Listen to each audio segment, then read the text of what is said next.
ये वीडियो देखें फिर बात करते हैं। मस्जिद की तमीर के लिए चंदा जमा हो रहा है, सब अपनी हैसियत के मुताबिक उसमें चंदा जमा करवा रहे हैं और आपके सेठ साहब उसमें पार्टिसिपेट नहीं कर रहे। वैसे तो उनका कारोबार दिन दुगनी रात चुगनी तरक्की कर रहा है, पर कोई जरूरतमंद उनके पास चला जाए तो मदद तो करते नहीं। पैसे की हवस ने तेरे सेठ को अंधा कर दिया, अंधा। वो भाई मैं नहीं समझा सकता उनको, क्योंकि वो मेरे सेठ हैं। उनको लगता है कि उनकी दौलत उनके साथ हमेशा रहेगी। ओ यार छोड़ इस बात को, मुझे तो अपनी तनख्वाह से कर रहा है। भाई हम सब मोहल्ले वालों ने मिलकर ये फैसला किया है कि अब कोई भी तकरीब होगी तो हम उसको नहीं बुलाएंगे, ताकि उसको भी एहसास हो कि दौलत ही सब कुछ नहीं होती। और चलो ठीक है, मिलके मस्जिद के लिए चंदा इकट्ठा करते हैं। अल्लाह ताला उन्हें हिदायत दे और हमें नेकी करने की तौफीक दे। आओ चलें। जब्बार, मैंने सुना है लोग मुझ पर कंजूसी का इल्जाम लगा रहे हैं और मेरे बारे में गलत अफवाहें फैला रहे हैं। क्या तुम्हें लगता है कि मैं कंजूस और सख्त इंसान हूँ? सेठ साहब सच तो ये है, लोग जो देखते हैं वही बोलते हैं। वैसे भी आज तक आपने इर्द गिर्द किसी की इमदाद तो की नहीं, क्योंकि आपको दिखावा पसंद नहीं है। और सेठ साहब आजकल के दौर में लोग नमूद नुमाइश करने वालों की इज्जत करते हैं। जब्बार, हर नेकी दिखावे की नहीं होती और हर हाथ फैलाने वाला सच्चा नहीं होता।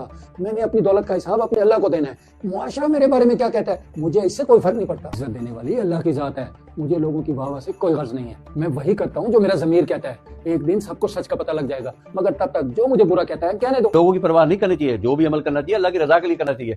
आप बैठे, मैं आपके लिए चाय लेकर आता हूँ।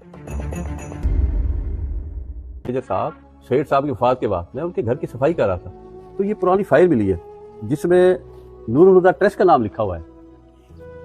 जी भाई साहब, ये नूरुल हुदा ऑर्गेनाइजेशन ही लिखा हुआ है और बिलाल साहब ने वसीयत की है और इस वसीयत के मुताबिक बिलाल साहब का टोटल बैंक बैलेंस और उनकी जायदाद वो हमारे ट्रस्ट के नाम करके गए हैं और गुज़श्ता 10 साल से वो 50 से ज्यादा यतीम खानों की इमदाद कर चुके हैं। मसीहा थे मसीहा, उनकी वफात का सुनकर बहुत दुख हो रहा है। बच्चों को पता चला तो वो धाड़े मार मार कर रोएंगे। पूरे ट्रस्ट का खर्चा उठाते थे? मुझे तो आपकी बातें सुन के यकीन नहीं हो रहा। मोहल्ले में तो कभी भी किसी के 1 रुपए की इमदाद नहीं करते थे वो। उनके मुताबिक नेकी वो है जो एक हाथ से की जाए और दूसरे हाथ को पता तक न चले। वो तो बहुत नेक इंसान थे। या अल्लाह, से कितना बड़ा गुनाह हो गया, हम एक नेक इंसान को पहचान ना सके और दिखावे के नेकी को नेकी समझते रहे और उनकी खामोश इबादत को समझ ना सके।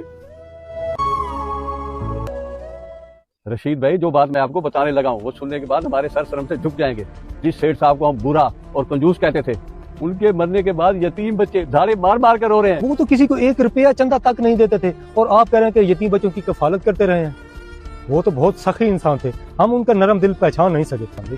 वाकई वो बहुत बड़े मसीहा थे। मैं भी 24 घंटे उनकी खिदमत किया करता था। उन्होंने मुझे आज तक महसूस नहीं दिया कि वो उन लोगों की खिदमत करे जिनका अल्लाह के सिवा कोई नहीं है। जब्बार भाई, आपकी बातें सुनकर तो मुझे ये सबक मिला है कि किसी की जहरी हालत देखकर कोई फैसला नहीं करना चाहिए, क्योंकि नेकी ढोल बजाने का नाम नहीं है। आज शेख बिलाल के मरने के बाद पूरे इलाके की आंख नम है। अल्लाह ताला उनकी मग़फ़िरत फरमाए और जन्नत में आला मकाम अता फरमाए। हमें भी उनके नक्शे कदम पे चलने की तौफीक दे। इस वीडियो को देखकर आपकी क्या राय है, कमेंट्स बॉक्स में मुझे बताएं।